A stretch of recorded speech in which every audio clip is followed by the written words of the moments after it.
김현정의 뉴스 쇼.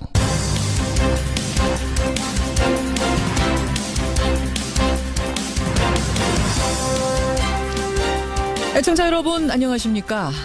박근혜 정부 당시 3명의 국정원장이 결국은 모두 구속될 처지에 놓였습니다. 검찰은 어제 남재준 이병호 전 국정원장에 대해서 구속영장을 청구했고요. 이병기 전 원장에 대해서도 오늘 영장을 청구할 예정입니다. 이들은요, 국정원이 특수활동비를 상납했던 건 박 대통령의 지시 때문이었고 거부할 수 없는 관행으로 여겼다. 이런 진술을 한 걸로 알려졌습니다. 이렇게 되면 박근혜 전 대통령에 대한 수사 불가피해 보입니다.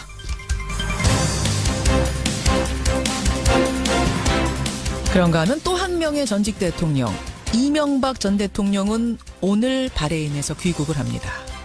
출국하는 길에는 적폐청산 수사에 대해서 강하게 불만을 표시했었는데 과연 귀국길에는 어떤 목소리를 낼지 주목이 되죠. 글쎄요, 본인의 재임 기간에 벌어졌던 이 국정원의 정치 개입 댓글 공작이라면 일단 모든 걸 떠나서 최고 책임자였던 내 부덕의 소치요, 국민들께 먼저 사과하는 모습, 그런 모습은 정녕 기대할 수 없는 걸까요? 수요일 아침 김현정의 뉴스쇼 출발합니다.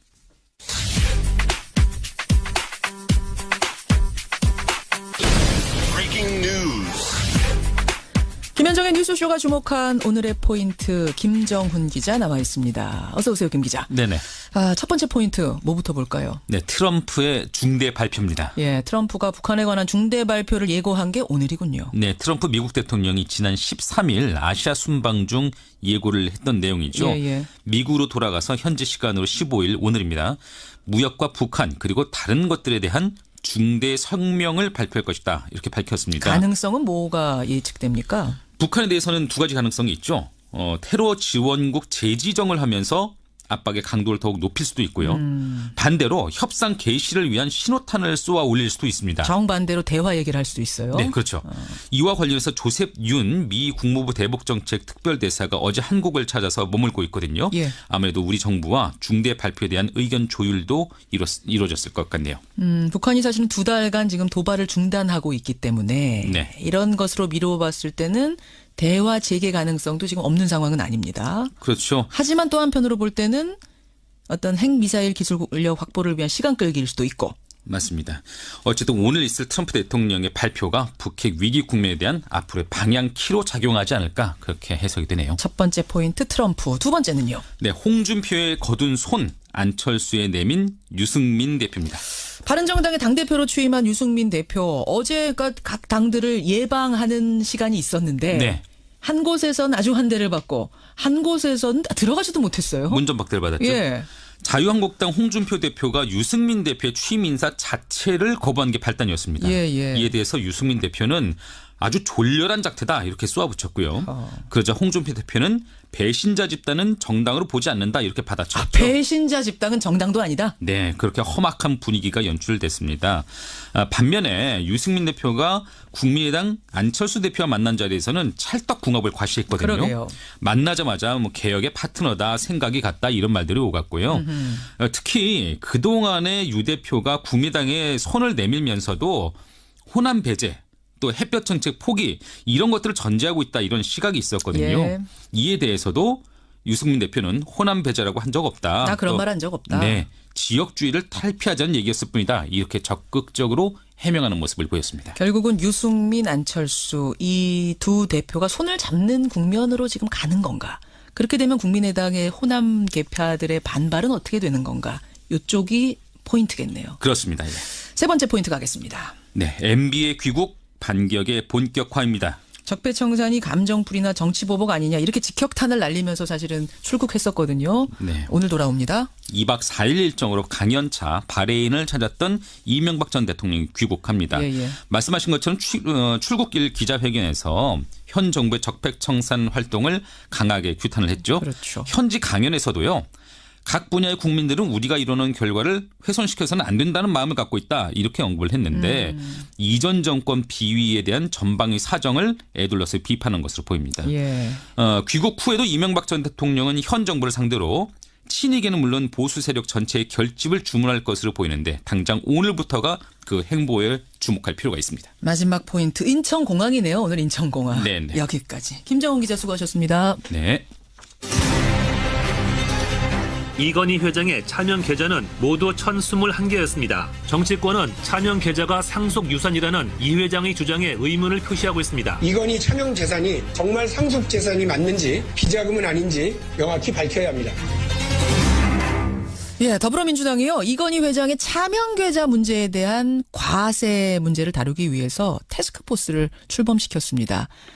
이건희 회장 차명 계좌가 드러난 건 지난 2008년입니다. 당시에 특검이 찾아낸 차명 계좌의 수는 1,199개. 금액으로 따지면 4조 5천억 원이었습니다. 삼성은 그때요. 차명 계좌는 실명으로 전환을 하겠다. 그리고 성실하게 그에 대한 세금 납부하겠다. 세금 내고 남은 돈은 전부 사회에 공헌하겠다. 이렇게 약속을 했었습니다.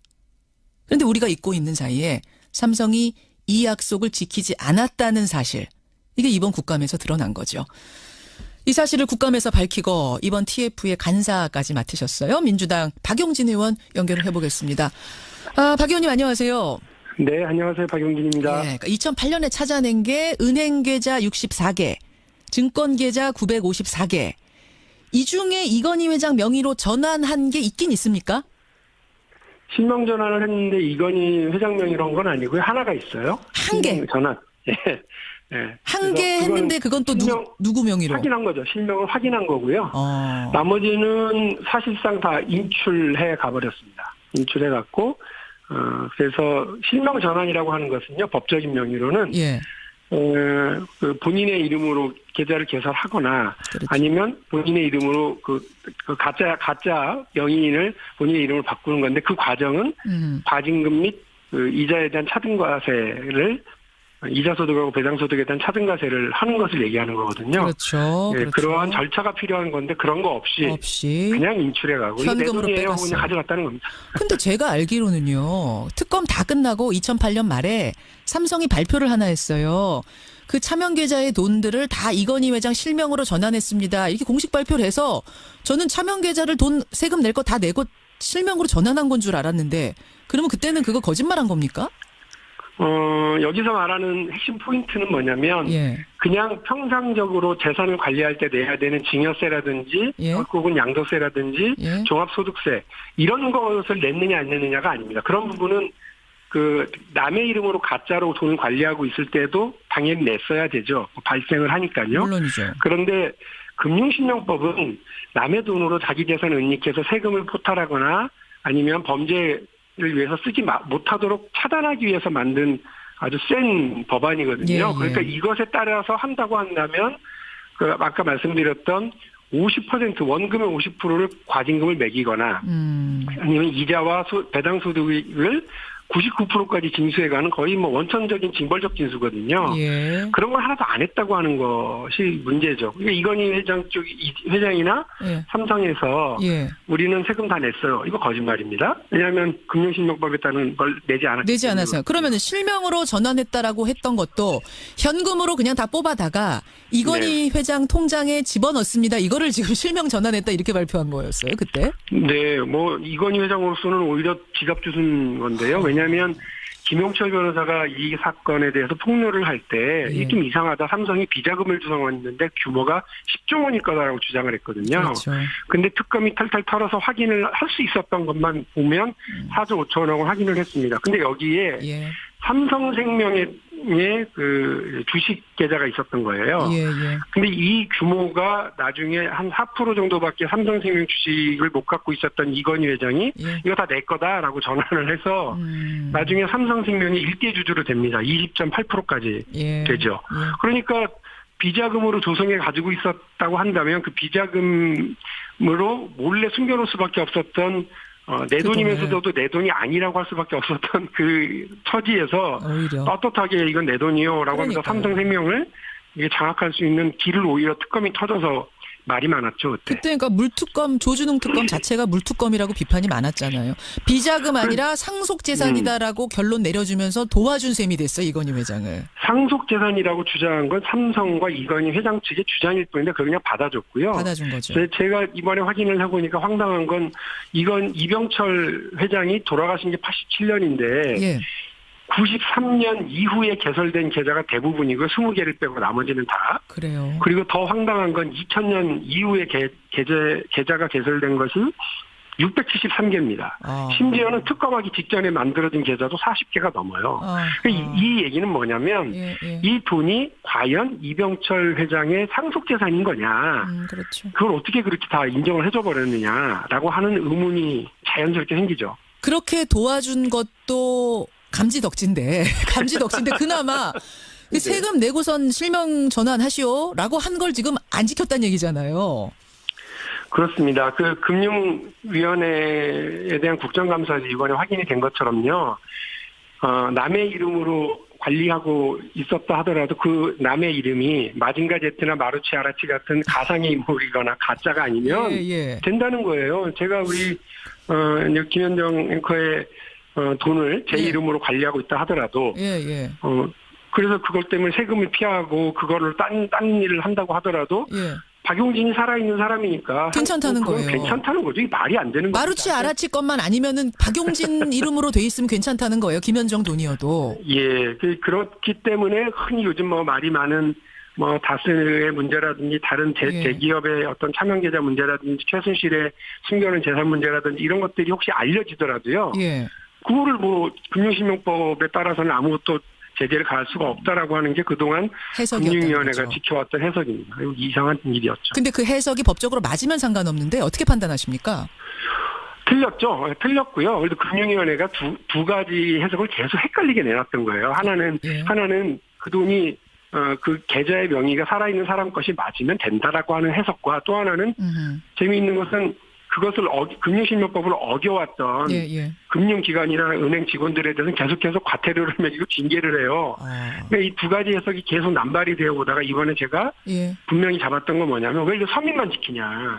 왜 국민들만 힘없는 사람들은 금융실명법을 지켜서 은행 계좌 하나 만들 때 10개, 20개씩 서류에다 사인해야 되는데 왜 힘있고 돈 있고 빽 있는 사람들, 권력 가진 사람들, 재벌들 이런 사람들은 이렇게 자기 재산 그 세금 회피해서 남의 이름으로 심어놓고 이건희 회장은 비서들 이름으로 그것도 본인의 동의도 받지 않고 도면 계좌를 개설해도 괜찮다고 하느냐 말도 안 된다고 해서 결국 금융위원회가 이제 제 의견이 맞다라고 확인을 해주고요. 그래서 24년간 거꾸로 서 있었던 금융실명법을 제대로 바로 세우는데 이제 역할을 하게 됐다 이런 생각입니다. 세금을 이제 다시 걷는 건가요? 거둘 수는 있는 거예요? 이제라도? 저희 민주당의 TF가 어제 구성이 됐어요. 그래서 이제 활동을 시작하고 저도 지금 그 회의를 하다가 잠깐 나와서 하는데 그러셨어요. 어저께 저희들이 국세청을 좀 만나봤어요. 왜냐하면 이제 세금을 걷어야 되는 직접 당사자니까. 국세청. 그런데 국세청도 TF를 만들었답니다. 10월 말에.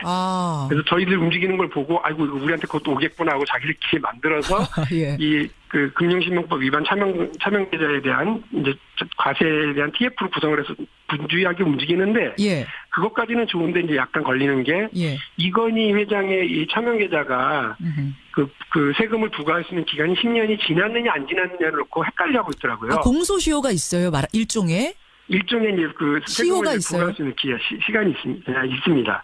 보통은 5년이에요, 세금이. 그런데 이제 부정한 방법에 의해서 이게 어떤 이런 사기 및 부정한 방법에 의해서 그 차명계좌를 유지하는 것들이 확인이 되면 제척 기간이 이제 10년으로 다시 늘어나거든요.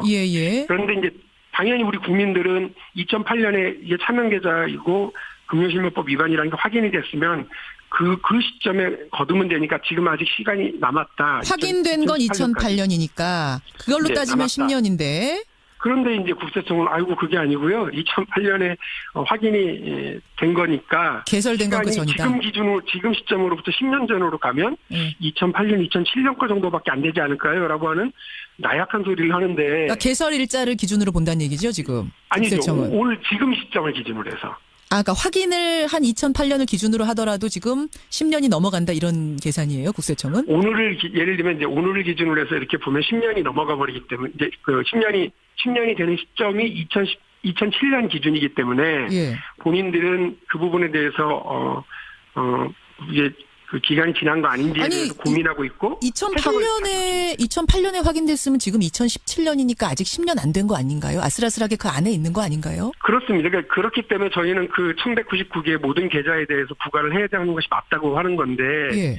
이제 국세청에서 어제 와서 보고한 건 엉뚱한 소리를 하는 거죠. 아니, 그러니까 오늘 시점을 알겠습니다. 기준으로 해서 10년이라고 하는 거니까 그러면 말도 안 된다. 우리는 당신들 의견에 동의할 수 없다. 왜냐하면 두 가지인데 하나는 그 2008년에 이건희 회장이 다 자기 명의로 다 돈을 찾아가 버렸거든요. 알겠습니다. 빼가버렸어요. 예. 깡통 계좌에다가 그 과세하겠다는 건데 이런 깡통 과세가 어디 있어? 이거 말이 안 되는 거고. 그래서 금융위원회에 차명 계좌에 대한 그 유권 해석을 하나 넘었더니만 예. 산 넘어 산. 국세청이 이제는 또 그 엉뚱한 소리를 하고 있어서 또 국세청까지 걱정이 저희가 아주 집요하게 그 역할을 제대로 하라고 해야 될 것 같습니다.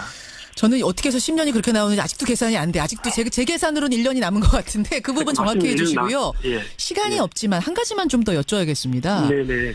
그 전병헌 청와대 정무수석 전 보좌진 3명이 롯데홈쇼핑 재승인 로비 관련해서 구속이 된 상태예요.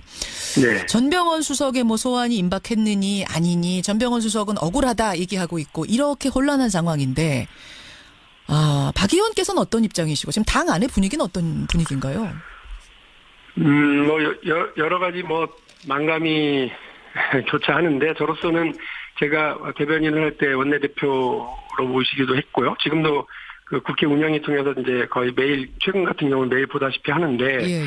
전병헌 수석이 이제 무고함을 주장을 하는 것에 대해서는 저는 믿습니다. 그래서 그 부분에 대해서 적극적으로 소명하고 검찰에서도 억울한 일이 발생하지 않도록 해야 된다고 하는 게 제 입장이고요. 예. 근데 다만 이제 걱정은 뭐냐면 전병헌 의원의 이런 주장과 무고함에 대해서 믿는 건 믿는 거지만 예. 이게 좀 당황스러운 게 만일에 검찰이 뭘 좀 확인해야 되겠다고 피의자 신분으로 소환을 하게 될 경우 예. 남아있는 건 이제 현직으로 그걸 소환을 갈 것이냐 검찰청으로 갈 것이냐 말 것이냐의 문제가 남아있다고 보거든요. 예. 저는 이전에도 이전 정부에서의 그 청와대 고위 관계자들이 만약에 가게 되면 그 현직 신분으로 갔었던 전례가 없다라고 하는 것 때문에도 그리고 대통령이나 정부에 부담을 주지 않기 위해서라도 전병헌 수석이 만일에 그런 상황이 된다 그러면 예. 현명한 정치적 판단을 하실 거라고 믿고 있습니다. 그러니까 본인이 지금 상당히 억울함을 논두렁식에 비유하면서 억울함을 표현하고 있는 상황이긴 합니다만 그렇다 하더라도 청와대에 부담을 주지 않기 위해서 소환이 결정된 소환 통보를 이제 본인은 먼저 받지 않겠습니까? 그 전에는 거취를 결정하시는 게 낫겠다라는 박용진 의원의 생각이자 당 분위기도 좀 그런 쪽이 많아요. 제가 당 분위기까지 어떻게 전달하겠습니까만은 어쨌든 이게 지금 답답한 게 뭐냐면 현직 신분으로 가서 만일에 무고함이 확인되더라도 검찰이 정치적 수사였다라고 해서 야당이 가만두지 않을 거고요. 또 만일에 현직 신분으로 이렇게 구속이 되거나 혐의가 확인돼 버리면 대통령과 정부에 엄청난 이 부담이 되기 때문에 저는 이리되든 저리되든 전병헌 수석이 본인의 무고함을 확실하게 하기 위해서라도 그런 상황이 되었을 때 그런 상황이 된다면 정치적인 어떤 판단을 하실 수밖에 없을 거다 이렇게 생각합니다. 여기까지 말씀 듣겠습니다. 고맙습니다. 네. 더불어민주당 박용진 의원이었습니다. 김성환의 행간 시사평론가 김성환 씨 나오셨습니다. 어서 오십시오. 네, 안녕하세요. 아까 청취자 한 분이 문자를 주셨는데 명성교회 세습 논란으로 시끌시끌한데 혹시 뉴스쇼에선 이 문제 안 다루십니까? 질문 주셨는데 마침 오늘 행간이 이 내용이죠. 네, 맞습니다. 이 사흘 전에 김사만 원로 목사가 위임 예배식을 열어서 아들인 김하나 목사에게 담임 목사직을 물려줬는데요. 이것 때문에 세습 논란이 굉장히 뜨겁습니다. 교회 측은 세습이 아니다. 민주적 절차를 거친 승계다 이렇게 설명하고 있지만 이 목회직 세습을 금지한 교회법을 어겼다는 비판도 함께 일고 있는 상황입니다. 그렇죠. 이 명성교회 세습 논란, 이 뉴스 행간을 좀 살펴볼까 합니다. 사실 명성교회는 장로회에서 장로교단에서 가장 큰 교회예요. 예, 맞아요. 예, 다른 교회에 미치는 영향이 큽니다. 이게 그것 때문에 더 파장이 커지고 있는 거 아닌가 싶은데요. 사실 교회 세습 논란은 몇 년 전까지 굉장히 시끄러웠거든요. 예. 뭐 고백하건대 저희 장모님도 그 장모님이 다니시는 교회도 똑같은 명성교회 다니시는 건 아니고 다른 교회에서도 똑같이 그런 일들이 벌어졌어요. 네. 이게 이 산업화와 함께 기독교 교세가 한창 커질 무렵에 교회를 세웠던 원로 목사 세대가 퇴장하면서 이제 이런 일들이 벌어지고 있는 건데요. 그렇죠. 기독교 교단에서 세습 금지법을 그래서 이제 제정을 했는데 한동안 잠잠하다가 다시 명성교회 파문이 터진 겁니다. 문제는 이번 일이 여기서 끝나느냐 이건데요. 이 명성교회는 신도 10만 명의 연간 예산이 1,000억 원이 넘는 엄청나게 초대형 교회라고 할 수 있는 그런 교회입니다. 자연스럽게 다른 교회에 미치는 영향이 클 수밖에 없는데요. 그래서 제2, 제3의 명성교회가 생겨나는 것 아니냐라고 하는 우려가 생겨나고 있습니다. 국내 최대 장로교회에서 벌어지고 있는 이 교회의 세습 논란, 목사직 세습 논란, 이 뉴스에 행간 이면 들어갑니다. 첫 번째 행간은 세습 금지는 역사적 요구다입니다. 역사적 요구다. 이거 제 말이 아니에요. 사실은 이번에 담임 목사직을 물려받은 김하나 목사가 했던 말입니다. 아들 목사가? 예. 그리고 김사만 원로 목사도 뭐 2013년 종교개혁 기념 세미나에서 똑같은 말을 했고요. 그동안 신도들에게도 누차 세습은 안 한다. 교회가 상처를 입으면 안 된다고 말해왔습니다. 그래요. 그래놓고 1년 전부터 담임 목사직을 비워뒀다가 사흘 전에 공식적으로 목사직을 물려줬습니다. 뭐 민주적 투표 절차를 거친 승계니까 세습이 아니다 이렇게 얘기는 할 수 있는데 승계와 세습이 과연 어떤 차이가 있을까요? 제가 굳이 말씀 안 드려도 아실 것 같고요. 김사만 목사는 자신들의 말을 누구보다 엄격하게 지켜야 될 목회자입니다. 최소한 약속을 어겼다는 비판에선 자유로울 수 없을 것 같습니다. 이영표 선수가 독실한 기독교신인데 네, 맞아요. 사실은 이제 인터뷰나 발언을 잘 안 하잖아요. 네. 축구 외에는. 근데 어제 SNS에다가 의미심장한 글을 남겼더라고요. 그러지 않아도 그 내용도 소개를 좀 해드리려고 했는데요. 이렇게 얘기했습니다. 존경받는 모습으로 떠날 수 있었던 한 목사의 마지막 퇴장이 비참하게 세습이라는 이름으로 끝나고 말았다. 참 안타깝다 이런 표현을 했습니다. 교회법이라는 게 엄연히 있습니다, 여러분. 그럼요. 그러니까 이게 무슨 세상의 잣대로 지금 교회가 이렇게 해라 저렇게 해라 하는 게 아니라 교회 내부에서 목사님들이 모여서 만든 교회법에 따라도 이렇게 세습을 하지 못하게 돼 있습니다. 네, 맞아요. 두 번째 행간 뭔가요? 쿼바디스 교회는 어디로 가나이까입니다. 뭐 요즘 쿼바디스라고 하는 영화가 또 다시 회자가 되고 있잖아요. 그러니까 교회 세습 문제를 비판했던 영화이기도 하고요. 쿼바디스란 말 자체가 주님이시여 어디로 가나이까라고 하는 물음을 하는 그런 말이잖아요. 그렇죠. 이 교회의 가장 큰 역할이 뭡니까? 교회가 어디로 가나이까라고 물으면 세상을 바른 길로 인도하는 쪽으로 가야 한다고 누구나 다 얘기를 할 겁니다. 빛과 소금이 돼야죠. 네. 그런데 지금은 거꾸로 됐습니다. 세상이 오히려 교회를 걱정하고 있다는 겁니다. 대형 교회의 목사의 정치적 발언이나 세습 논란 뭐 이런 것들 때문에 굉장히 파문이 많았고요. 이번에 명성교회 문제도 마찬가지입니다. 뭐 세속법의 문제가 아니라 교회법을 어긴 게 되는 거니까요. 훨씬 더 논란이 큰데요. 우리나라 역사에서 기독교는 남녀 평등이나 인권 반상차별 금지, 뭐 근대식 학교, 병원 엄청나게 많은 가치들을 갖고 온 그런 종교입니다. 그렇죠. 그리고 7, 80년대에는 반독재 투쟁에 선봉에 섰었고 우리 사회 민주주의를 앞당기는 역할을 했는데 지금은 오히려 우리 사회 국민들의 걱정거리로 가는 거 아닐까 하는 우려가 듭니다. 마지막 행간 뭔가요? 마지막 세 번째 행간은 올해가 종교개혁 500주년이다입니다. 루터의 종교개혁 500주년의 해 굉장히 뜻깊은 해입니다. 네, 맞습니다. 교황청의 면죄부 반발해서 루터가 참신앙을 논하면서 이 벽서를 붙인 지 500년이 딱 되는 해입니다. 기독교계가 올해 뭔가 새로운 변화를 추구하겠다. 종교적 가치를 좀 전파하려고 노력을 했는데 여기에 명성교회 세습 파문이 찬물을 좀 끼얹은 꼴이 됐습니다. 참 슬픈 현실이에요. 교회의 주인은 누굽니까? 라고 묻는다면 명성교회에서 그 질문에 좀 지금 답을 해줘야 될 때가 아닌가 싶습니다. 주님이죠.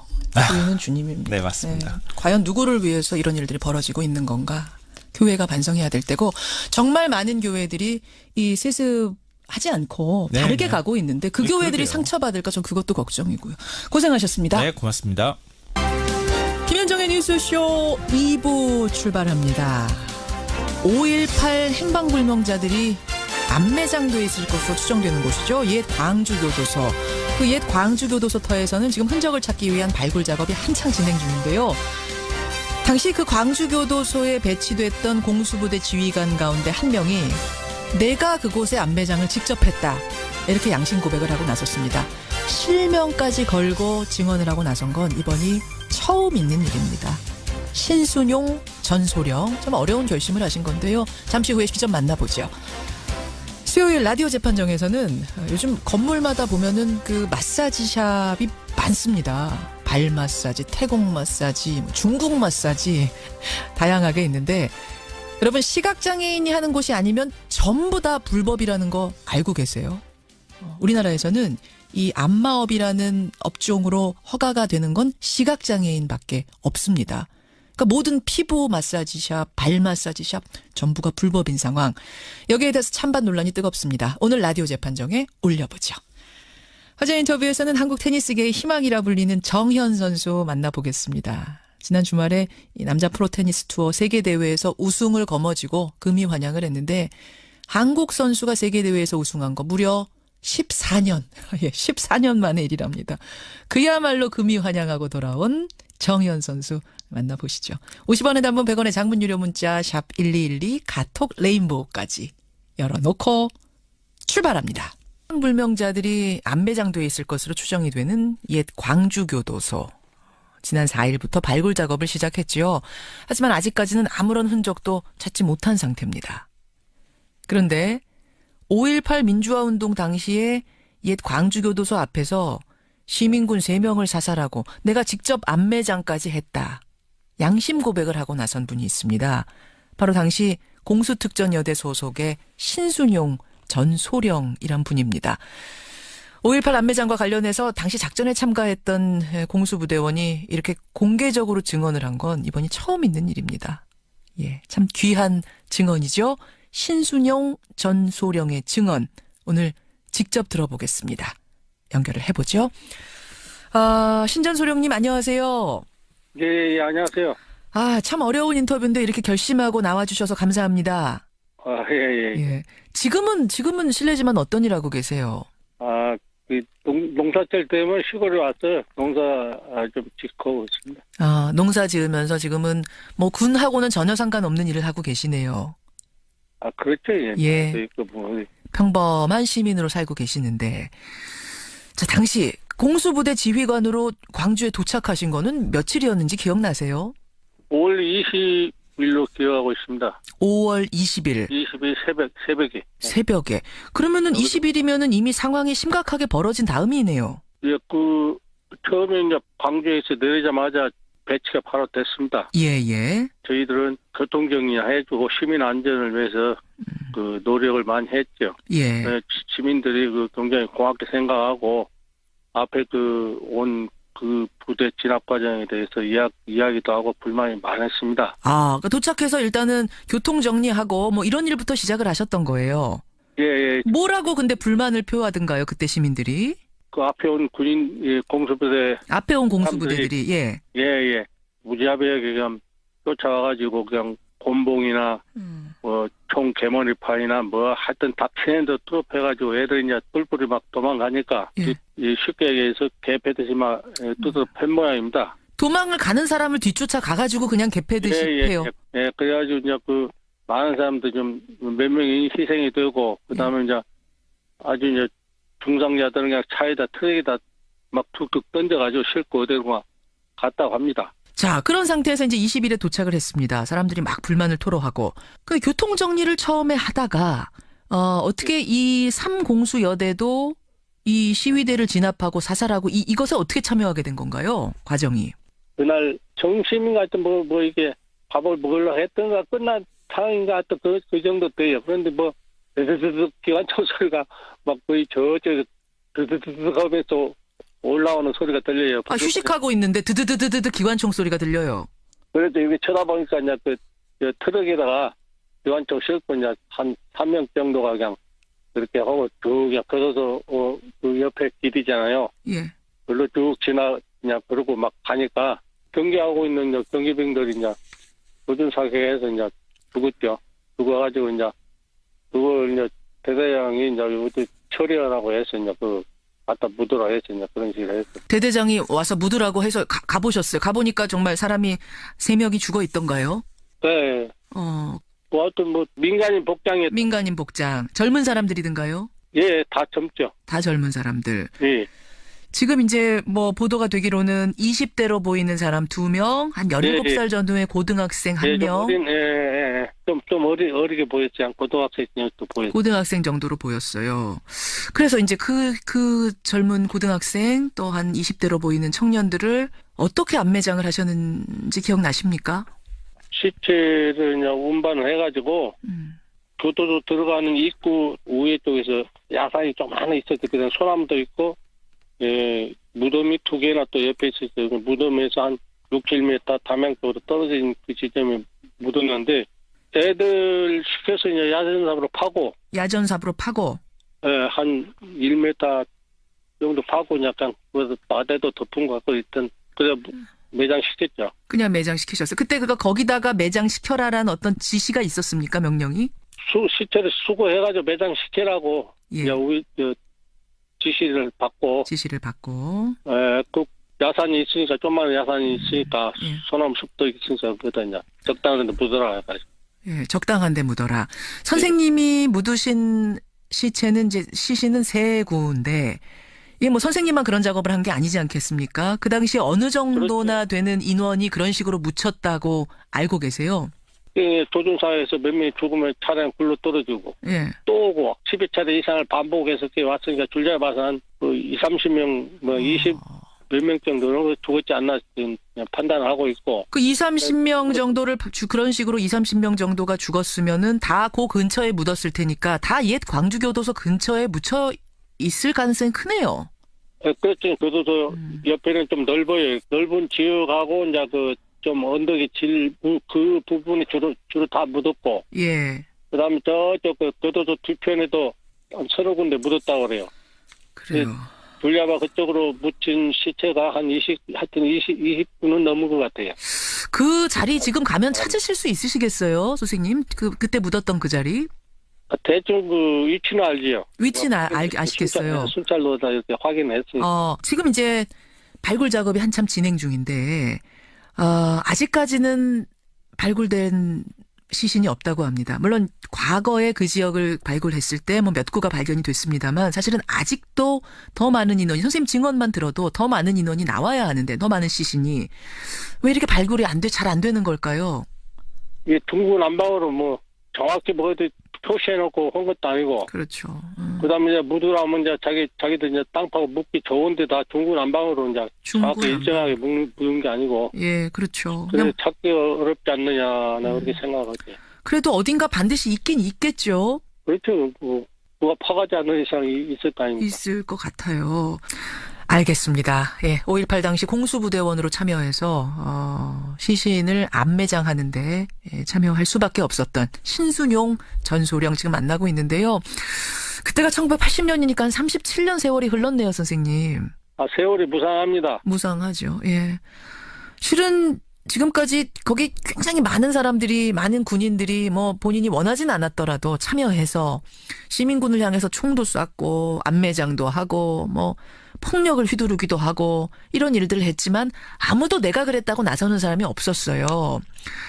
신소령 님도 끝까지 침묵하려면 침묵할 수도 있었던 상황인데 이렇게 내가 나서서 뭔가 양심 고백을 해야겠다 결심하신 계기는 뭘까요? 전에부터 하여튼 뭐 군에 있을 때부터 마음은 안 좋았죠. 이제 시민들이 많이 희생이 되고 군에서 과도한 진압작전을 해서 이게 사태가 악화되고 또 발포로 인해서 많은 시민들이 이렇게 희생이 됐는데 그에 대한 도움치도 양심은 가책도 못 느끼고 반성도 없이 시민들한테 다 뒤집어 씌우고 또 군인들이 20몇 명이 희생이 되는데 그건 아군이 5인 사격으로 인해서 또 5인 사격의 군인들이에요. 군인들 한 20여 명 죽은 거는 다 5인 사격한 거다. 이제 그런 거 이제 쭉 보고 이제 안타까운 건 많이 있었습니다. 그런데 이제 이번 5.18 뭐 증산위에 해가지고 자꾸 연락이 오고 그래서 난 아는 대로만 이야기해주겠다. 아는 대로만 얘기하겠다. 말씀드립니다. 그렇죠. 전두환 전 대통령이 나는 발포 명령 한 적도 없다. 나는 아무 잘못이 없다라고 지금 얘기하는 것에 대해서는 내가 피해자다라고 얘기하는 것에 대해서는 어떻게 생각하세요? 지금 말이 안 되지. 어쩌면 그 정도 이제 한다고 하면 발포 명령 아니면 명령이 안 내려면요 쏠 수가 없어요. 쏠 수가 없어요. 그러니까 지금 전두환 전 대통령 얘기대로라면 본인은 발포 명령을 한 적이 없는데 거기 있는 군인들이 알아서 쐈다는 얘기가 되는 거거든요. 그 상식 밖에 말이라고 생각하지. 상식 밖의 이야기. 네. 군인은 명령에 죽고 명령에 살고. 그렇죠. 예. 사실은 거기 군인으로 가셨을 때가 젊은 시절이셨잖아요. 그렇죠. 예. 몇 살이셨어요 그때가? 한 33살이나? 33. 하여튼 2살 정도 됐죠. 32살. 지휘관이 32살이면 지금 그 밑에 군인들은 다 그보다도 어린 20대들이었을 텐데. 네. 그 밑으로 그 다 젊은 군인들도 뭐 사실은 이유도 모르고 영문도 모르고 끌려간 채 그 격앙된 상황 속에서 발포 명령 내리고 쏘라니까 쏘고 안매장 하라니까 매장하고 그 짐을 평생 지고 가는 사실은 군인들 중에도 젊은 군인들 중에도 피해자들이 있는 거예요. 예, 그렇죠. 예. 참 이게 참 역사적인 비극입니다. 그런데 최고 책임자는 나 몰라라 하고 나도 희생 피해자다 이러고 있는 상황이 참 답답합니다. 발굴 작업이 지금 한참 진행 중인데 아직은 뭐 단서가 나오지 않았답니다. 이게 어떻게 되기를 간절히 바라세요. 하여튼 모든 그 진상을 제대로 파악해서 억울하게 죽은 그 시민 에서 영령이라도 위로를 해주고 예. 또 명예를 회복 좀 시켜줬으면 좋겠습니다. 또 앞으로 이런 걸 철저히 규명을 해서 그렇죠. 앞으로 이런 일이 두 번 다시는 일어나지 않도록 하는 게 가장 중요한 것 같습니다. 막 이렇게 살아가시다가도 문득문득 그때가 트라우마라고 그러죠. 트라우마처럼 떠오르실 것 같아요.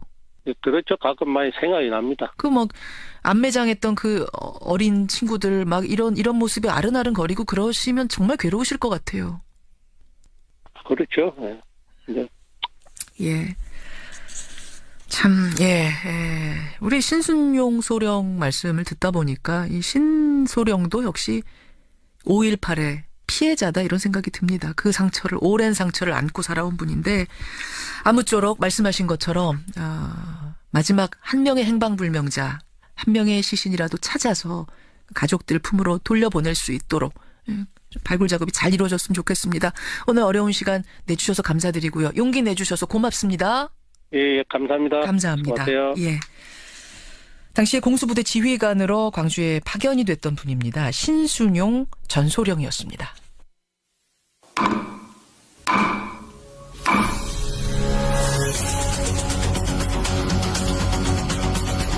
뉴스쇼가 수요일에 마련하는 코너입니다. 라디오 재판정.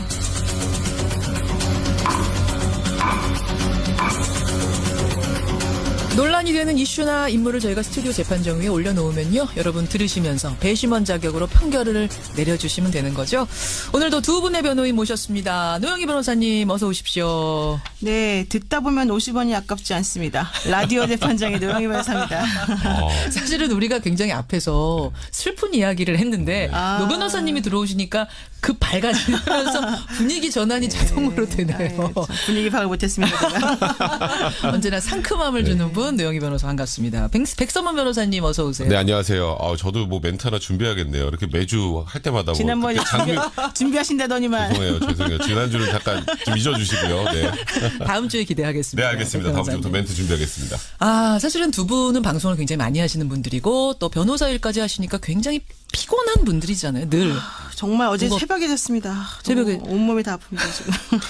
노 변호사님 그럴 때는 어떻게 푸세요? 그 피곤하면 어떻게? 근데 진짜 풀 방법이 없어요. 저도 어제 그 하루 종일 서면을 쓰느라고 어깨가 정말 아팠는데 이게 이 근육이 뭉치니까 이걸 누군가가 좀 이렇게 마사지를 시원하게 받아서 좀 풀어줬으면 하는 그런 정말 바람이 너무너무 많은데 집에 좀 시킬 사람 없어요? 풀어달라고? 일단 시키면은 얼굴 표정이 달라지고 그다음에 마지못해 한 1분 정도 하다가 또 그냥 갑자기 뭐 어디 아프다는 듯 그건 차라리 나은데 그게 어정쩡하게 받으면요 안 받으니만 못하고 정말 슬픕니다. 나도 피곤해 나도 뭉쳤어 이렇게 되거든요. 내가 치사하고 진짜 구질구질하다 이런 백 변호사님 가끔 뭐 이렇게 마사지 같은 거 혹시 안마 같은 거 받으러 가세요? 너무 그러니까 정말 피곤한 날 술 마시고 막 다음 날 일은 많고 그다음에 정말 짬이 한 한두 시간 정도 날 때는 이제 요즘에 마사지 업소도 굉장히 많잖아요. 태국 마사지. 네, 그렇게 해서 마사지. 그러면 좀 맞아요. 뭉친 근육도 좀 풀리고 그러면 이제 조금 살만해지거든요. 맞아요. 근데 오늘 이제 그게 다 불법이라는 충격적인 사실을 그러니까요. 네, 아셔야 될 것 같다는 생각이 갑자기 드네요. 자, 오늘 주제가 바로 이 마사지, 안마에 관한 얘기입니다. 제가 주제부터 외치고 들어가죠. 시각장애인의 안마업 독점. 이건 현재대로 계속 단속을 해야 한다. 아니다. 변화에 맞춰서 개정을 해야 된다. 바로 이 주제입니다. 노 변호사님, 네네. 이게 어떤 논란이에요? 그러니까 최근 이제 마사지 업소가 크게 늘어나면서 예를 들면 피부 관리 업소라든가 아니면 목욕탕 같은 곳에서도 마사지를 많이들 하시거든요. 합니다.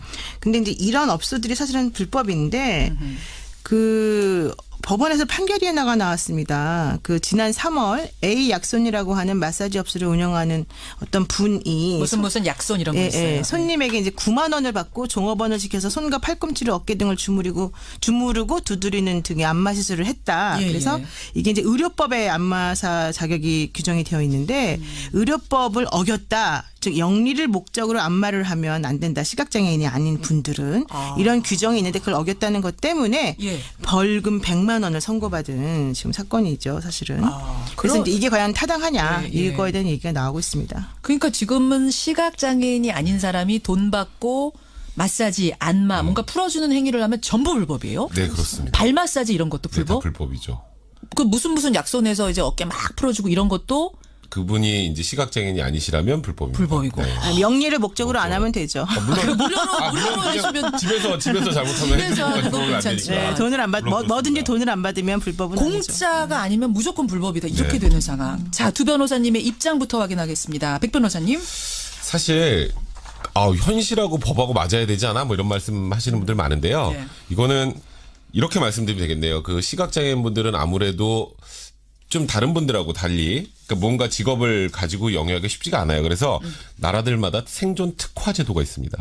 이것도 그 중에 하나이기 때문에 이건 이 법에 따라서 철저히 현실에 맞출 게 아니라 법에 따라 단속을 해야 된다. 이런 법에 입장입니다. 따라 단속을 해야 된다. 시각장애인들의 생존권 보장을 위해서 이 법은 유지돼야 된다. 백 변호사 유지, 시각장애인 합법 이렇게 보내주시면 되겠습니다. 노 변호사님.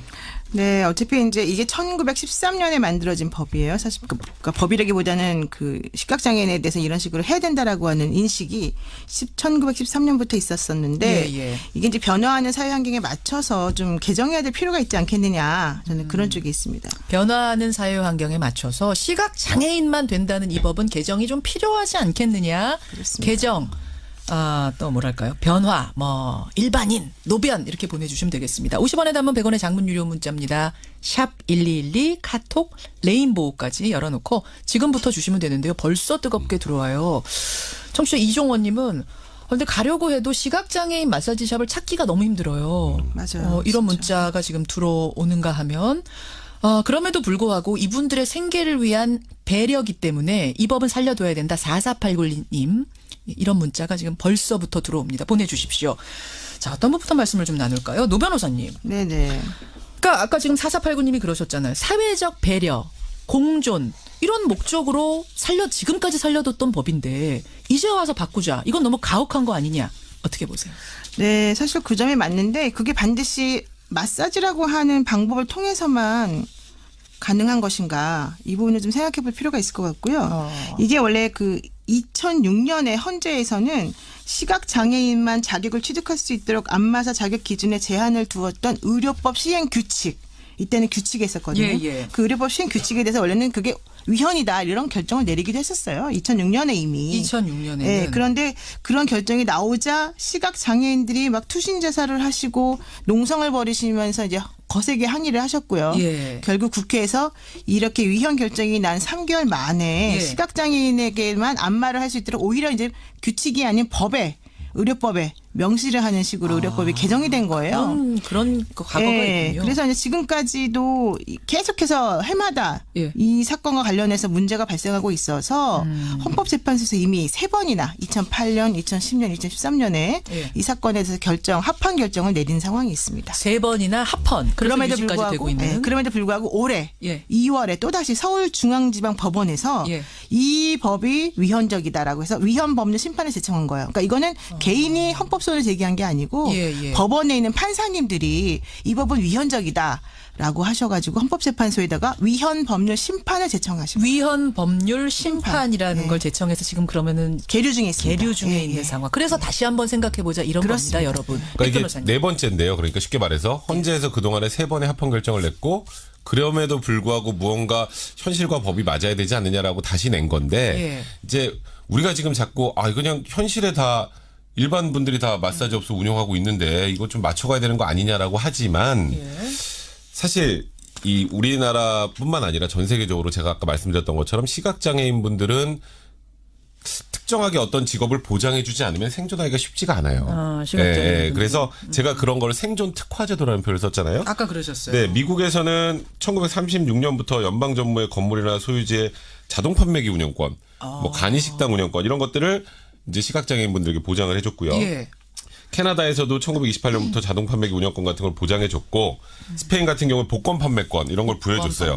그래서 조금 전에 아까 노영희 변호사님 말씀하셨던 것처럼 근데 왜 그러면 우리가 이 시각장애인 분들에게 마사지만 뭐 이런 거 차라리 다양한 직종을 가질 수 있게 더 배려해 주는 게 좋지 않느냐라는 얘기가 있어서 사실 1999년 정도부터요 텔레마케터하고 피아노 조율사 같은 이런 다양한 직업들을 이제 시각장애인 분들이 할 수 있게 했는데 실효성이 없었어요. 그래요? 텔레마케터면은 전화로 하는 거니까 이거 굉장히 잘 어울리는 직업 같은데. 그게 생각보다 잘 되지 않았더라고요. 그래요? 그러다 보니까 결국 현실적으로 시각장애인 분들에게 이 안마, 마사지 부분을 독점하게 하는 것이 이게 오히려 이분들의 생존권을 위해서 바람직하다. 그래서 이게 현실과 좀 괴리가 됨에도 불구하고 지금까지 헌재에서 계속 합헌 결정을 내렸던 겁니다. 여기서 이제 현실이라 하면 이미 태국 마사지샵, 중국 마사지샵, 발 마사지샵, 피부 관리 샵에서도 안마해주고 뭐 이런 상황이 현실이란 말씀이에요. 그럼에도 불구하고 시각장애인에게만 이것을 합법으로 해주는 이 제도는 그럼에도 불구하고 유지가 되었다. 노 변호사님. 이제 이게 그 일제 시대 때에 일제 그 식민지 시대 때에 있었던 일인데 그때 당시에는 뭐 자동 판매기라던가 복권 판매라든가 이런 게 없었기 때문에 사실은 이제 이 안마라고 하는 것을 사실은 가장 중요한 대안이나 생계 수단으로 삼았던 것이고요. 사실은 이렇게 꼭 독점을 유지하지 않더라도 뭐 이분들을 국립안마원이라고 하는 걸 설치해서 공무원으로 고용한다든가 아니면 아예 안마자 제도를 정식으로 따로 만들어가지고 이분들을 우선적으로 어떤 권한을 특권을 줄 수 있도록 한다든가. 그러니까 그 말씀은 안마 업계에 다른 일반 그 비장애인들도 들어오게 하되 안마업에 종사하는 시각장애인들에게는 특혜를 주면 어떻겠느냐. 그리고 특혜도 주고 또 비단 안마뿐만 아니라 아까 말씀하셨잖아요. 미국에서는 자동 판매기 뭐 그런 운영권이라든가 복권 판매 운영권 이런 걸 준다고 하잖아요. 그러니까 그런 식으로도 얼마든지 할 수 있죠. 왜냐하면 아까 말했던 텔레마케터라든가 뭐 피아노 조율사는 매우 어려워요. 그런 거 하지 말고 복권을 판매한다든가 뭐 담배를 판매하게 한다든가 뭐 이런 여러 가지 특허와 관련된 전매와 관련된 것들이 있잖아요. 그런 것들을 하시게 하면 얼마나 더 좋을까. 굳이 안마라고 하는 아주 힘든 직업을 선택하지 않도록. 왜냐하면 현재 시각장애인들의 17%만이 사실은 안마자 자격증을 가지고 계시거든요. 그 부분도 중요한 부분이에요. 시각장애인에게 독점권을 줬지만 17%. 시각장애인의 17%만 안마사를 등록을 해서 활동하고 있다. 그러니까 나머지 분들은 사실 딴 일로 생계를 유지하고 계신 거예요. 그래요. 근데 그분들은 이제 이 안마 관련해서는 시각장애인 분들만 할 수 있게 해놨으니까 거기서 그분들이 선택을 하는 거죠. 그 17%만 한다고 17%밖에 안마업에 종사하지 않으니까 그럼 시각장애인은 전부 안마업에 종사해야 되는 건 아니잖아요. 그러니까 이걸 그 퍼센트의 함정으로 끌고 가시면 안 될 것 같고 수치로 계산하면 안 된다. 그리고 아까 이제 그런 얘기 하셨잖아요. 미국이나 아까 캐나다나 스페인처럼 복권 아니면 뭐 자판기 뭐 판매권을 줘라. 근데 그거 이미 대부분의 분들이 이제 대부분의 이제 자판기가 있는 곳 다 누군가 권리를 가지고 있어요. 이미. 그럼 그걸 뺏어서 주나요? 이제 와서 시행하기엔 너무 늦었다. 그러면 또 다른 이제 그분들의 직업 선택의 자유나 문제들이 또 발생해요. 그러니까 이미 셋업이 돼 있는 것을 뺏어서 셋업 네, 발음이 갑자기 영어를 저도 모르게 나왔네요. 셋업. 네, 셋업입니다. 이미 네. 뭐랄까요? 그러니까 다 이렇게 완료가 돼 있어서 누군가의 권리로 돼 있는 것들을 뺏어서 시각장애인 분들의 삶을 위해서 준다는 건 또 이분들의 삶에 문제가 생겨요. 노 변호사님 손 드셨어요? 네, 손 드셨다요. 네. 예를 들면 자동 판매기를 운영하는 권리 같은 게 뭐 100년, 1000년 영구적인 게 아니잖아요. 계약 기간이 다 따로 있어요. 그러니까 그런 식으로 뭐 이미 셋업이 돼 있다. 이거는 사실은 좀 타당하지 않은 말이고 셋업이 아니라 셋업으로. 그리고 지금 저는 이제 드리고 싶은 말씀이 뭐냐면은 세금을 감면해주는 혜택을 줄 수도 있는 것이고, 그러니까 다양한 방식으로 국민의 기본권을 침해하지 않으면서도 얼마든지 이분들을 위해서 할 수 있는 방안을 마련하면 된다. 근데 오로지 이 방법밖에 없다는 식으로 생각하는 것은 조금 문제가 있지 않느냐. 뭐 자판기나 이런 게 아니더라도 네, 다른 방법을 찾자는 그 말씀을 하시는 거예요. 그리고 또 하나 중요한 건요. 심리학에서 어떤 우리가 원하지 않는 행동의 빈도수를 줄이는 방법으로 처벌이라고 하는 걸 사용하고요. 심리학에서. 그다음에 원하는 행동의 빈도수를 늘리는 방법으로 강화라는 걸 사용해요. 근데 처벌이라고 하는 게 바로 이제 대표적으로 그 법규, 그러니까 의료법에 예를 들면은 안마사가 아니면서 안마업을 하면 3년 이하의 징역이나 1,000만 원 이하의 벌금을 내리게 한다, 이런 거거든요. 실제 이런 법을 위반했을 경우에 사람들이 그냥 벌금에 보통 그치거든요. 그렇게 되면 이건 처벌이 효과가 없는 거예요. 그렇기 때문에 현재 지금 이 불법 안마사들이나 혹은 안마업소들이 계속해서 성행하는 거거든요. 지금 그러니까 뭐 중국 마사지, 태국 마사지 다 불법인데 걸리는 것도 적고 처벌이 손방망이죠. 벌금 정도이기 때문에 계속 운영되고 있는 거다. 그리고 단속을 일부러 잘 안 하죠. 현실적으로. 그러니까 저는 지금 아까 말씀하시는 게 마치 저는 시각장애인분들은 안마사만 해야 된다, 이것만 보장해줘야 된다, 뭐 이렇게 오해하실 수 있는데 제가 그 취지가 아니라 일단 이분들의 생존권을 위해서 첫 번째로 하나 보장해주는 게 이제 안마사 자격증은 이분들만 뭐 가지고 있을 수 있게 거기다 플러스 알파 지금 말씀하셨던 뭐 세금 감면이나 다른 직종도 넓혀가는 방법들을 이제 추가해야 되는 거고요. 이거를 모든 분들이 동일하게 할 수 있게 만들어주는 건 그거는 제가 보기에 이분들의 생존권을 위해서는 바람직하지 않은 것 같고, 조금 전에 그 얘기 하셨잖아요. 단속도 잘 안 되고. 현실적으로. 뭐 해도 뭐 벌금 조금 내니까 계속하고. 그래도 벌금 좀 내는 정도의 단속이 계속 이루어지면 많이 줍니다. 근데 단속 자체를 안 하는 게 문제인데, 그럼 단속 안 하면 법 바꿔야 되는 거 아니야, 이런 분들이 있어요. 근데 제가 예를 들어서 무단횡단을 했어요. 근데 무단횡단 한 100번 하면 한 번쯤 단속될걸요? 제가 알기로. 그렇죠. 그럼 무단횡단이 단속을 안 하니까 앞으로 모든 사람들 무단횡단해도 돼, 이렇게 하는 게 맞나요? 그건 아니에요. 자, 여기서 여러분의 의견 좀 확인하고 가겠습니다. 8040님, 시각장애인들의 생존권을 위해서 이 독점권은 유지가 돼야 된다. 반면에 0997님은 이미 현실이 일반인들이 운영하는 마사지샵이 많은 상황에서 합법화를 해버리자. 그리고는 제대로 세금 걷고 제대로 관리하는 게 낫지 않겠느냐. 퇴폐적으로 흐르는 경우도 꽤 많다. 이게 불법으로 두다 보니까. 이런 문자를 주는 분도 계세요. 그런가 하면 소영우님은 며칠 전에 제 아내가 피부관리 관련 자격증에 합격했습니다. 그러면 피부관리 샵에서 마사지, 어깨 풀어주고 이런 것도 다 불법에 해당되는 건가요? 노 변호사님. 그렇게 볼 수도 있는 거죠. 그러니까 이게 경계가 애매하다는 거예요. 애매해요. 잡을 수도 있고 안 잡을 수도 있고. 더 중요한 게요. 마사지를 하게 되면 근육에 쌓인 젖산과 같은 노폐물이 배출돼서 피로회복에 도움을 주잖아요. 근데 이번 연구 어떤 그 언론 기사에서 봤는데, 이러한 식으로 마사지를 받게 되면 우리 몸을 건강하게 하는 유전자가 활성화가 된다는 거예요. 그래서 염증을 줄이고 근육의 재생을 돕는 유전자가 발현이 된다. 그러니까 마사지를 많이 받아라, 이런 얘기인데 마사지를 많이 받기 위해서는 주변에 마사지 샵이 많아야 되고 우리가 접근 가능성이 높아야 되는 거잖아요. 근데 지금처럼 하게 되면 사실은 찾아갈 수가 없어요. 그래요. 시각장애인의 생계 보장이냐, 아니면 일반 국민들의, 그러니까 비장애인들의 기본권 침해냐, 이게 지금의 이 법이 이제 이렇게 좀 압축이 되는 것 같아요. 생계 보장, 사회적 배려, 아니다, 직업 선택의 자유, 기본권을 침해한 거다. 이게 법적 다툼의 핵심 맞죠? 그러니까 이제 직업 선택의 자유, 일반인들의 직업 선택의 자유는 당연히 보호해야 될 헌법상 기본권입니다. 그러니까 내가 마사지사가 되고 싶으면 마사지사가 될 수 있어야죠. 그렇게 논리로 따지면. 아까 소영우님 청취자의 아내분 같은 경우는 잘못하면 범법자가 되는 거예요. 그렇죠. 그런데 다만 우리나라에서 국민들에게 보장되는 기본권들은 다 일정한 제한이 있어요. 그게 마냥 다 되는 게 아니라. 무제한 인정되는 건 아니에요. 그럴 때 제한이 된다면, 예를 들어서 이번 사안처럼 특정하게 이렇게 좀 힘든 분들을 위해서는 좀 양보를 해야 되는 것. 이제 그게 어찌 보면 기본권의 제한입니다. 네. 그게 시각장애인분들의 생존권을 위한 거라면 일반인들의 직업 선택의 자유도 약간은 제한이 필요해요. 물론 저도 일반인들 지금 아예 안 되는 제도는 조금 손볼 필요는 있겠지만 원칙적으로 시각장애인분들에게 이 예. 안마를 하는 걸 독점하게 할 수 있는 예. 그 권리를 부여하는 것 자체는 예. 이분들의 생존권을 위해서 이건 필수 불가결하다고 봐야 지금 될 것 같아요. 똑같은 의견의 문자가 전영자님 문자예요. 불법이라고 했는데도 지금 우후죽순처럼 늘어나는데 이거를 합법화하는 순간에는 시각장애인들이 설 자리가 없을 거다라는 취지의 문자 지금 보내주셨어요. 노 변호사님.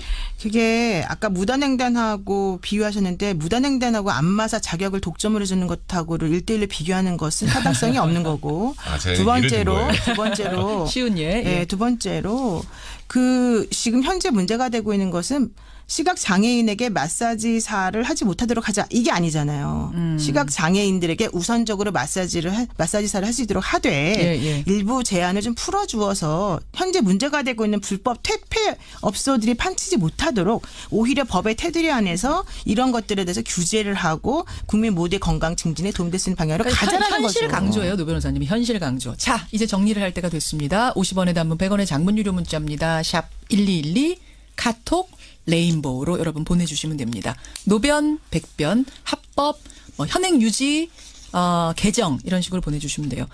이수영님, 목욕탕에서도 모두 하고 있는데 이거 불법인가요? 불법입니다. 네, 불법입니다.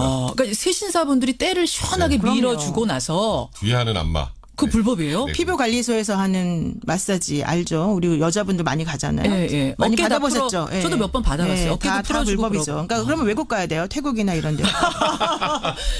법을 여러분 지키고 싶으시면 지금 외국에 가야 되는 이 현실이 맞느냐라는 게 이제 노 변호사님이 주장. 시각장애인 분의 문자 온 거 없습니까 혹시? 시각장애인 청취자분들 많이 계시거든요. 저희 뉴스쇼에. 그렇죠. 예, 그분들 입장도 좀 보내주시면 좋겠어요.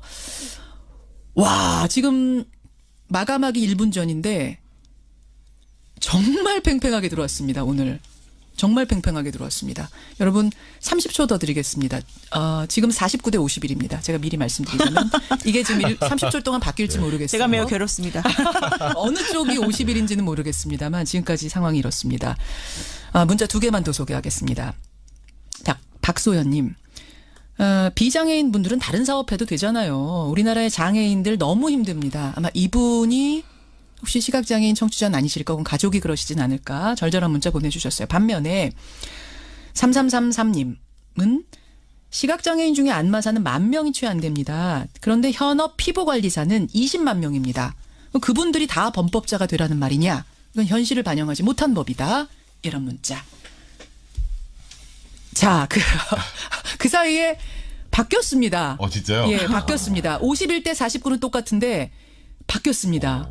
그러네요. 제가 지금 진짜 특이하네요. 지금 화면 보셨죠? 네. 오늘 이거 이렇게 되네요. 그러니까 이게 정말 생존권 부분하고 중요한 문제죠. 현실하고 예. 그에 대한 괴리가 있다 보니까 예, 지금 법적으로 이게 지금 판결을 앞두고 있는 뜨거운 상황이기 때문에 여러분들의 문자도 팽팽하게 들어오는 모양입니다.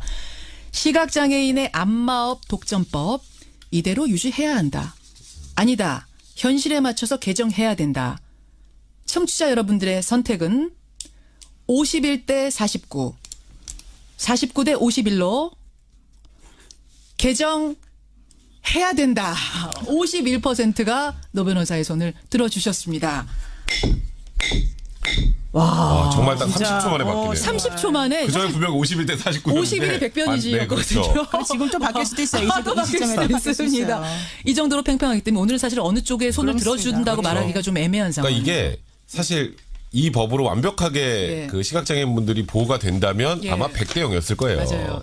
근데 현실은 그렇지 않다 보니까 헷갈리시는 거예요. 그렇죠. 청취자들도. 나도 어떻게 해야 되나. 마사지 받으러 왔는데 이분 앞이 잘 보이시는 분이 마사지를 해주는데 이거 다 불법인가? 어떻게 해야 되나. 이거에 대한 혼란스러움이 있으실 것 같은데 저는 국회에서 어떤 방식으로든지 시각장애인을 보호해주는 지금 이것만 해주면서 그냥 우린 시각장애인 다 보호했어가 아니라 보호해줄 수 있는 여러 가지 방법을 좀 찾아볼 필요가 있다. 저 한마디만 하겠습니다. 제가 녹내장이거든요. 녹내장은 이제 심하게 되면 실명 위기에 처한다고 그래요. 예. 근데 그런 분들 많아요. 그래서 사실은 저도 시각장애인들에 대한 보호가 당연히 필요하다고 봅니다. 그런데 그것하고 약간 별개로 생각해 주셔라 이런 얘기죠. 자, 오늘 여러분의 의견은 조금 더 받아보겠습니다. 두 분 고생하셨습니다. 네, 고맙습니다. 백성문 변호사, 노영희 변호사였습니다.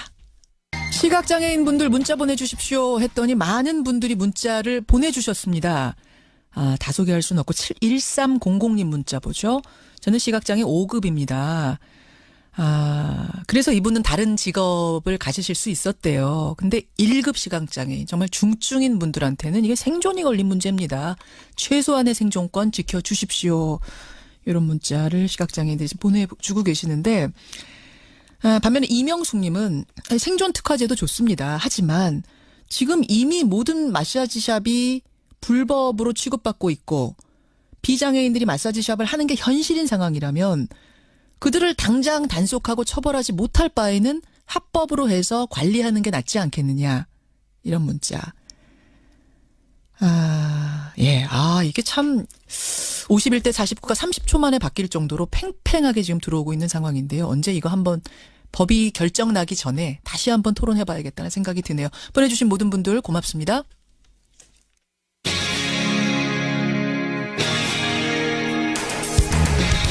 여러분께서는 지금 CBS 라디오 김현정의 뉴스쇼를 함께하고 계십니다. 프로테니스에는요, 마치 골프의 PGA 투어처럼 ATP 투어라는 게 있습니다.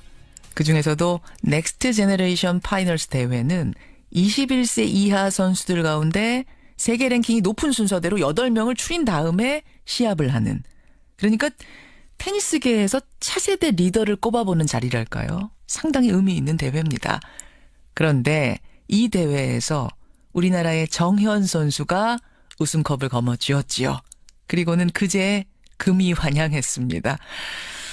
사실은 8명 가운데 최약체로 평가를 받고 시작을 했는데 막상 시작이 되니까 보란듯이 코트를 뒤집었습니다. 참 대단한 선수, 자랑스러운 선수.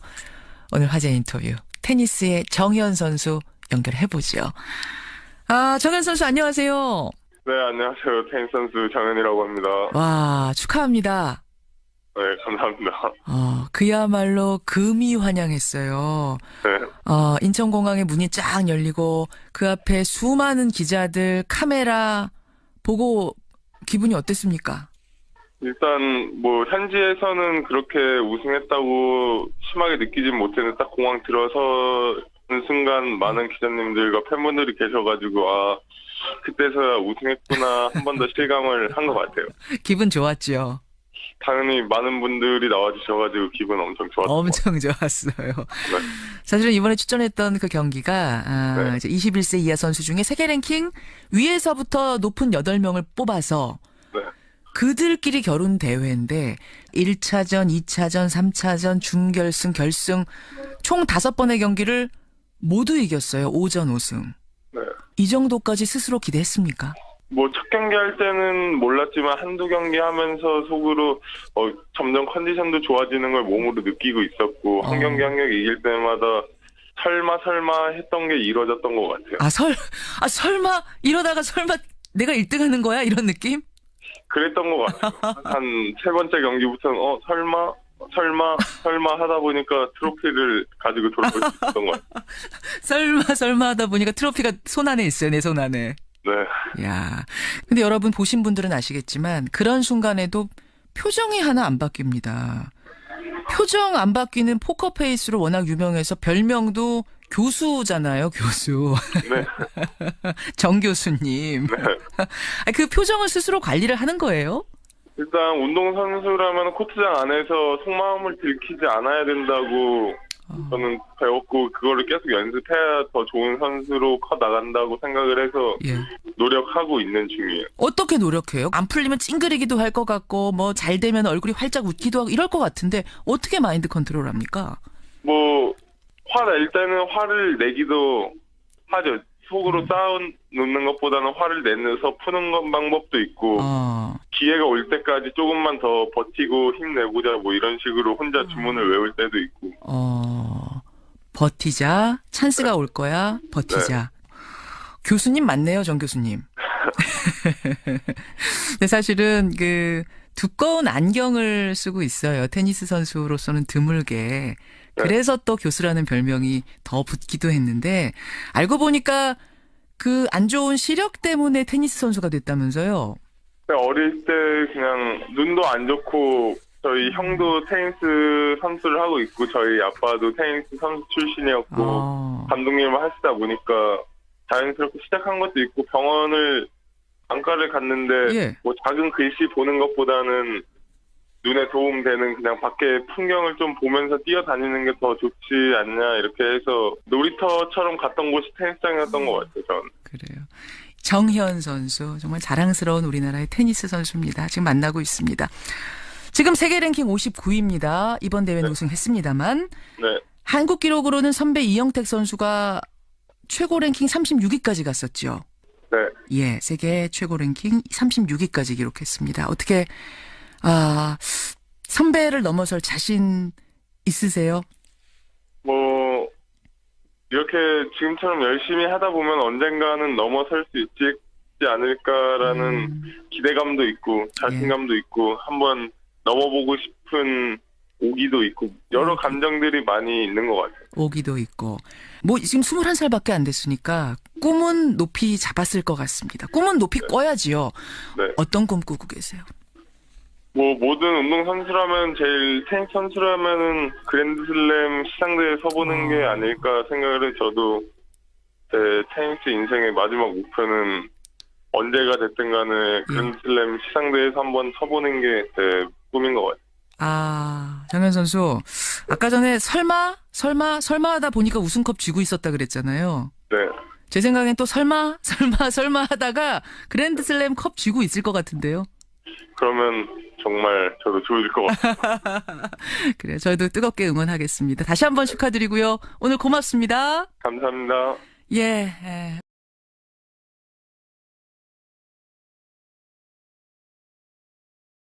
그렇죠. 그걸 어떻게 그렇게 다 인정을 해줘 버렸느냐라고 하는 의문이 자연스럽게 생기죠. 그렇게 도와준 것도 감지덕지인데 그나마 네. 세금 내고선 실명 전환하시오라고 한 걸 지금 안 지켰다는 얘기잖아요. 그렇습니다. 그 금융위원회에 대한 국정감사에서 이번에 확인이 된 것처럼요. 남의 이름으로 관리하고 있었다 하더라도 그 남의 이름이 마징가 제트나 마루치 아라치 같은 가상의 인물이거나 가짜가 아니면 된다는 거예요. 제가 우리 김현정 앵커의 돈을 제 이름으로 관리하고 있다 하더라도 그래서 그것 때문에 세금을 피하고 그거를 딴 일을 한다고 하더라도 박용진이 살아있는 사람이니까 괜찮다는 거예요. 괜찮다는 거죠. 이게 말이 안 되는 거죠. 마루치 아라치 것만 아니면은 박용진 이름으로 돼 있으면 괜찮다는 거예요. 김현정 돈이어도. 예, 그렇기 때문에 흔히 요즘 뭐 말이 많은 뭐 다스의 문제라든지 다른 대기업의 어떤 차명 계좌 문제라든지 최순실의 숨겨놓은 재산 문제라든지 이런 것들이 혹시 알려지더라도요.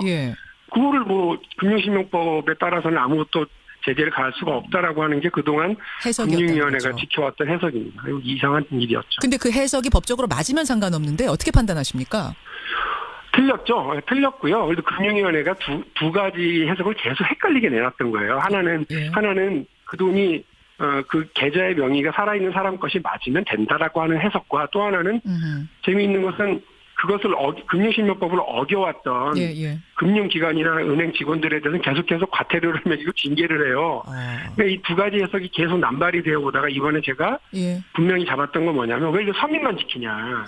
왜 국민들만 힘없는 사람들은 금융실명법을 지켜서 은행 계좌 하나 만들 때 10개, 20개씩 서류에다 사인해야 되는데 왜 힘있고 돈 있고 빽 있는 사람들, 권력 가진 사람들, 재벌들 이런 사람들은 이렇게 자기 재산 그 세금 회피해서 남의 이름으로 심어놓고 이건희 회장은 비서들 이름으로 그것도 본인의 동의도 받지 않고 도면 계좌를 개설해도 괜찮다고 하느냐 말도 안 된다고 해서 결국 금융위원회가 이제 제 의견이 맞다라고 확인을 해주고요. 그래서 24년간 거꾸로 서 있었던 금융실명법을 제대로 바로 세우는데 이제 역할을 하게 됐다 이런 생각입니다. 세금을 이제 다시 걷는 건가요? 거둘 수는 있는 거예요? 이제라도? 저희 민주당의 TF가 어제 구성이 됐어요. 그래서 이제 활동을 시작하고 저도 지금 그 회의를 하다가 잠깐 나와서 하는데 그러셨어요. 어저께 저희들이 국세청을 좀 만나봤어요. 왜냐하면 이제 세금을 걷어야 되는 직접 당사자니까. 국세청. 그런데 국세청도 TF를 만들었답니다. 10월 말에.